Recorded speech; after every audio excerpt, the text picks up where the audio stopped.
Loi numéro 5. Protégez votre réputation comme la prunelle de vos yeux. Principe. La réputation est la pierre angulaire du pouvoir. À elle seule, elle peut vous permettre d'impressionner et de gagner. Cependant, lorsqu'elle est compromise, vous êtes vulnérable et l'on vous attaquera de toutes parts. Faites en sorte que votre réputation soit toujours impeccable. Soyez vigilant et déjouez les attaques avant qu'elles ne se produisent. En même temps, apprenez à détruire vos ennemis par leur réputation. Ouvrez-y des brèches, puis taisez-vous et laissez faire la meute. Respect de la loi, premier exemple. Pendant la guerre des Trois Royaumes, 207-265 après Jésus-Christ, le grand général chinois Zhuge Liang, à la tête des forces armées du royaume de Shu, avait dispersé son immense armée dans une garnison lointaine, tandis qu'il se reposait dans une petite ville avec une poignée de soldats. Soudain, les sentinelles donnèrent l'alarme. Une force ennemie de plus de 150 000 hommes, avec à leur tête Sima Yi, approchait. Avec seulement une centaine d'hommes pour le défendre, Zhuge Liang était en situation désespérée. Le célèbre chef de guerre allait se faire capturer.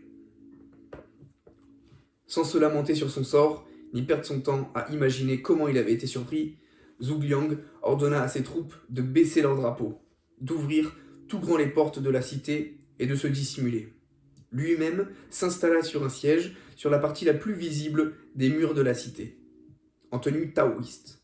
Il alluma quelques bâtons d'encens, prit son luth et commença à chanter.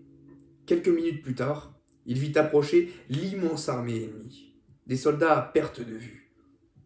Faisant mine de ne pas les avoir remarqués, il continua imperturbablement à chanter et à jouer du luth. Bientôt, l'armée arriva aux portes de la ville. À sa tête se trouvait Sima Yi, qui reconnut immédiatement l'homme sur le rempart. Les soldats grillaient d'impatience d'entrer dans la ville aux portes largement ouvertes.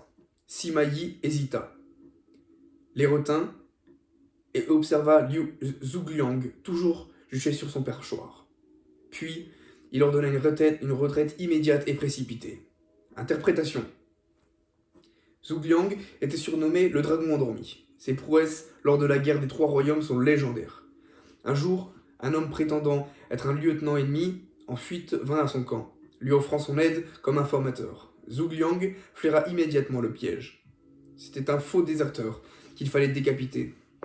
Pourtant, au moment où la hache du bourreau allait tomber, Zhuge Liang proposa à l'homme de l'épargner s'il acceptait de devenir un agent double.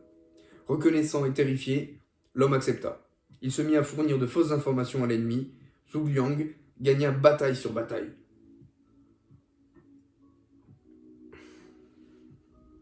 Une autre fois, Zhuge Liang déroba un sceau militaire et, en fabriquant de faux ordres de route, envoya ses adversaires à l'autre bout du pays, à la faveur de l'éparpillement de leurs forces. Il prit 3 villes et acquit ainsi le contrôle absolu du corridor menant au royaume ennemi. À une autre occasion, il répandit le bruit dans les rangs adverses que l'un de leurs meilleurs généraux était un traître, obligeant ainsi l'homme à s'enfuir et à rejoindre les forces de Zhuge Liang. Le dragon endormi cultivait soigneusement sa réputation d'homme le plus intelligent de Chine, un malin qui avait toujours plus d'un tour dans son sac. Plus puissant que n'importe quelle arme, cette réputation semait la terreur chez l'ennemi. Sima Yi avait combattu Zhuge Liang des dizaines de fois et le connaissait bien.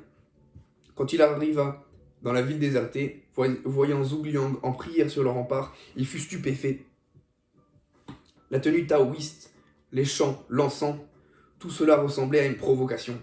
Il était clair que l'homme se moquait de lui, le mettait au défi de se jeter dans ce piège. Pourtant, la ruse semblait si évidente qu'un instant, Sima Yi pensa que Zhuge Liang était effectivement seul et désespéré. Mais sa crainte était si grande qu'il préféra ne pas courir le risque. Tel est le pouvoir de la réputation. Elle peut mettre une grande armée sur la défensive et même la forcer à se retirer sans que la moindre flèche soit tirée.